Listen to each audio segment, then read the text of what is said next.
Welcome to Donmar TV News Channel. Mag-comment, react lang tayo dito sa mga bagong statement ni Manny Pacquiao. Ito ay news sa News 5 na isang video na in-interview si ambush interview ito kay Manny Pacquiao. Nang sinabi niya ay kapag si Bongbong Marcos raw ang mananalong presidente ngayong 2022, posible raw na mabalik yung martial law. Mag-comment lang tayo dito guys kasi at mag-react ako dito kasi paninira na naman to sa kampo na Bongbong Marcos. Pero guys, bago ang lahat guys, like this video, like and share this video guys. Like and share para kakalat ito sa mga BBM supporters at sa ibang mga friends and families natin para aware sila sa mga paninira ng ibang mga politiko. So guys, like and share this video, okay? So, ayun na nga, sabay-sabay tayong mag-react, mag-comment, panoorin natin ang balita sa News 5 with Manny Pacquiao, okay? Handa na ang lahat? Okay, play. Nagbabala si Senator Manny Pacquiao na kapag si Bongbong Marcos Jr. daw ang nanalo, posibleng maulit ang martial law. Okay, mag-react ko dyan. Manny Pacquiao, paano mo nasabi na kapag si Bongbong Marcos ang maluklok bilang presidente ay bakit alam mo, bakit mo nasabi na mag-declare siya ng, may posibilidad na mag-declare siya ng martial law? Okay? Wala ka namang explanation kung bakit, pero halata talaga na naninira ka lang. Di ba? Alam mo, Manny Pacquiao, sa totoo lang, di ka mananalo.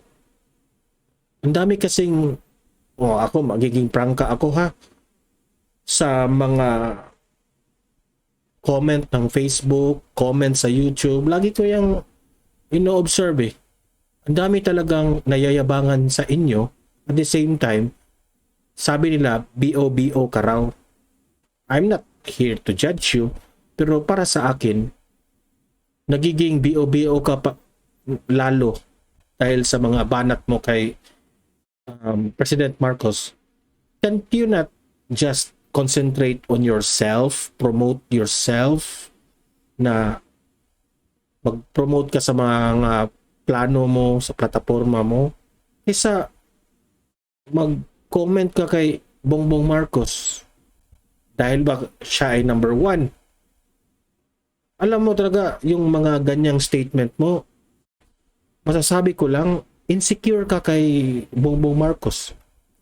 Hindi ka naman inano ni Bongbong, di ba? Hindi ka naman inaway. Wala naman siyang ginawa sa yung masama. Ba't ganyan ang mga statement mo? Obvious lang na naninira ka. Sabi mo, pag si Bongbong Marcos ang mananalo, mag-declare ng martial law. Ikaw ba si Bongbong Marcos? Yan ang tanong ko. Ikaw ba ang pagkatao ni Bongbong Marcos? No. What if mapresidente itong si Bongbong Marcos at hindi mag-declare si Bongbong Marcos ng martial law? Kasi may paratang ka eh. Kakainin mo lang yung sinabi mo. Or are you just doing that because sisiraan mo lang yung tao para pareha lang kayo ni Mayor Isko, todo ng paninira ninyo kasi kulelat na kayo. Di ba? So, you are judging the person without even, hindi mo nga personal na kilala itong si Bongbong Marcos. Hindi ka naman inaway. Nasa frontline ng balitang yan, si Mon Gualvez. Nag-motorcade ngayong araw sa Senator Manny Pacquiao sa Silay, Talisay at Bacolod sa Negros Occidental. Nag-courtesy call din siya sa ilang opisyal ng local government doon. Pero bago yan, nag-courtesy call din kahapon si Pacquiao kina Iloilo City Mayor Jerry Treñas. Alam mo, yung mga anak mo, Manny Pacquiao, kawawa sila.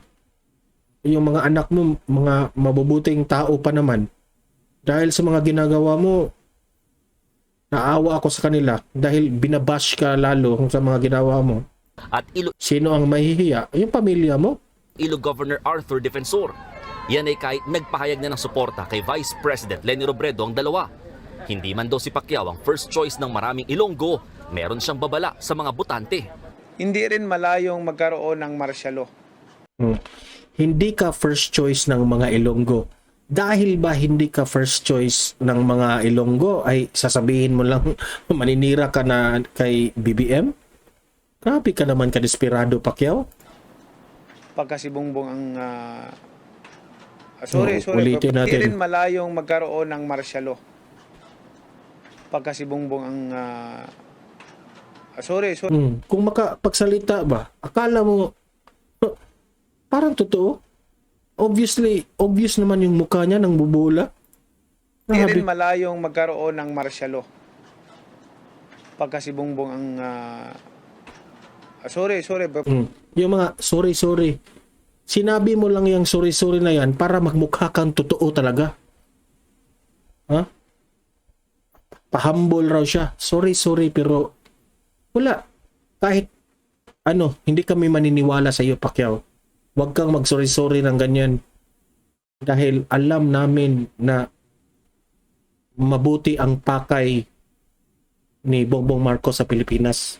Inggit ka lang. Nasabi mo yan dahil inggit ka kay BBM. Dahil ang PDP laban, ang inendorso si Bongbong Marcos, hindi ikaw.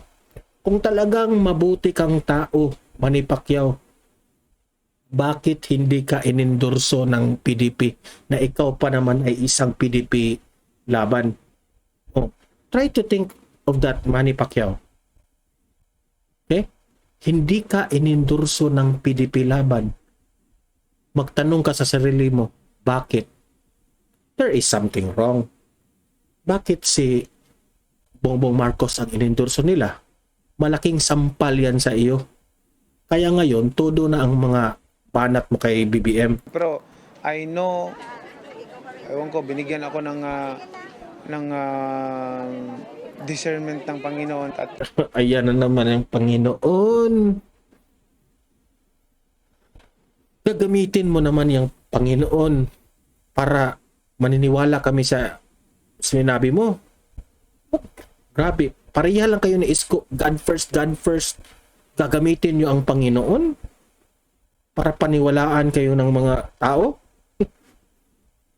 Opinion ko lang to. Again, reminder, it's my own reaction, my own comment to this statement of Manny Pacquiao.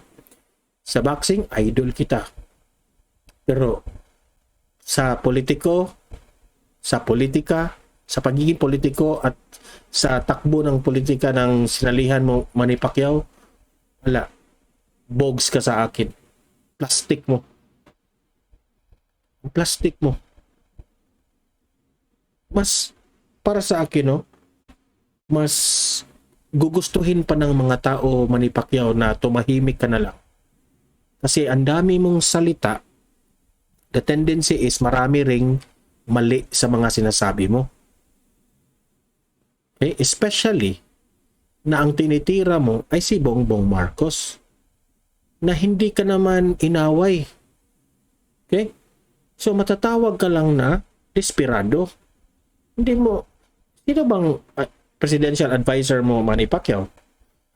Hindi ako political expert.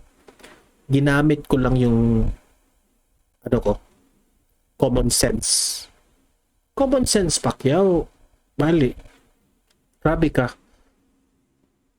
Kung alam mo na ang dami ng supporters ni BBM, pag tinira mo si BBM, especially na walang specific kang mga ebidensya na gagawin niya yan, talagang lahat ng mga BBM supporters ay magtanim ng galit sa iyo. Hindi. That's not the right tactics or strategy para Kasi ikaw ngayon, kulelat ka, di ba? So, yung pagpangungumpanya mo ay dapat susuyuin mo yung mga BBM supporters na babaliktad sa kampo mo, di ba? That's wrong, yung style mong ganyan. Very wrong talaga, Manny Pacquiao. Ewan ko ba kung sinong presidential advisor mo. Yan ay pagsisihan ng taong bayan. Oh, guys, mga BBM supporters, sabi ni Manny Pacquiao, pag iboto raw natin si BBM, magsisisi raw tayo. Oh, mag-comment down below, guys. Anong masasabi mo sa kanyang kanyang statement? Ipinunto rin ni Pacquiao ang hindi pagbabayad ng pamilya Marcos sa 203 billion pesos na Ayan na naman yung 203 billion. Paulit-ulit. Ipinaliwanag na yan ni Amy Marcos, ni Bongbong Marcos, sa attorney ni Marcos, pending nga ang case. Hindi pa sila pwedeng agad-agad magbayad dahil kailangan pa yan i-investigate ng maigi kung magkano ba ang babayaran, anong gagawin sa mga ari-arian, auction pa, ibenta ba, marami pa yung ano. At kahit ang sabi ni Amy Marcos na kahit manalo si BBM, the case of Bongbong Marcos when it comes to this estate tax will still continue. So, bakit kayo mamadali na bayaran dahil ba kay eleksyon? Pinipressure nyo. Manny Pacquiao, Isko Moreno, ito yung tandaan nyo. Kahit anong banat na paninira nyo tungkol dito kay BBM sa kanyang estate tax, so ano pa yung mga hinanakit nyo kay BBM, hindi na kami mauutong mga taong bayan. Hindi kami mauuto sa mga banat ninyo kay BBM. Yan ang tandaan nyo. Isko, idol kita kasi artista ka. Idol ka naman sa mga movies nyo noon. Pero when it comes to politics, bogs yung mga strategy nyo. Wala talaga. It only shows na desperado kayo, Manny Pacquiao at Isko Moreno. estate tax. Tingin niya, personal na interes ang dahilan kaya gustong makabalik ng mga Marcos sa Malacanang. Pag sila nabalik sa power, yung mga nakadispute na mga ari-arian, kayamanan na trilyon-trilyon, gold deposit, lahat yan. Trilyon raw. Saan kaya na nakuha yung informasyon na yan? Malilinis na yan at kaya na nilang i-transfer sa... Oh, you explain if Bongbong Marcos becomes the president, paano mo nasabi na malilinis yung kaso na yan? You explain, hindi puro paninira. sariling account nila, sa personal account nila. Oh. Dapat, pag sabihin mo, Manny Pacquiao, na kapag si Bongbong Marcos ang maluklok sa Pilipinas na magiging presidente, lahat ng mga kaso ng mga Marcoses ay malilinis. Pagkatapos niyan, you explain bakit mawala yung mga kaso. Wala kayong explanation eh. You explain para malaman namin kung bakit ba na hindi karapat-dapat itong manalo si BBM kasi ganito, ganyan. Wala kayong explanation eh. So, hindi kami maniniwala sa inyo. Puro lang kayo motherhood statement, paninira lang. Obviously. Wala pang tugon ng kampo ni Marcos sa mga akusasyon ni Pacquiao. Nagbabalita mula sa frontline. So, ayun na nga guys. Manny Pacquiao just told the media na kapag si BBM ang mananalo, posible raw mapapalik ang martial law. All I can say, Manny Pacquiao, boo! Paninira lang, hindi kami maniwala sa inyo. So, guys, hanggang dito na lang itong video natin. Alam na natin kung totoo ba yan o hindi. So, please subscribe to my channel, Donmar TV sa YouTube. At saka hit the notification bell. And guys, please like and share this video, guys. Like and share para kakalat ito sa mga BBM supporters. Kakalat ito sa mga friends and families natin para meron tayong awareness sa mga pangyayaring mga ganitong style na mga kalaban ni BBM. Okay? I'm begging you guys, please like this video, So hanggang dito na lang guys. Hope you are doing fine sa mga bahay ninyo. At saka kita-kita tayo sa next video ko. Okay? So, good night. It's already 12:55 in the morning here sa bahay namin. So, good night sa buong fans ng Donmar TV sa buong mundo. Thank you very much. God bless po sa inyong lahat. Thank you.